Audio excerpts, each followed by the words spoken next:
Hey everyone, today in this video, I'm going to walk you through changing the vacuum bag on your ECOVACS DEEBOT T80 OMNI. The link to this will be in the video description, so be sure to check it out there.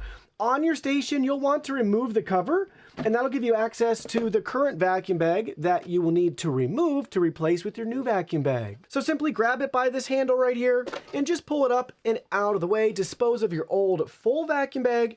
Take your new vacuum bag, line it up just like you see right here, and slot it in place, press it in, and you're all set and ready to go. I also personally like to mark on the bag or on the handle right here the date that I've installed the vacuum bag. Just another way to keep track and have a better grasp and feel on my vacuum cleaner. So take that for what it is. But there you go, super simple and straightforward to install and replace your dust bag with the ECOVACS DEEBOT T80 OMNI.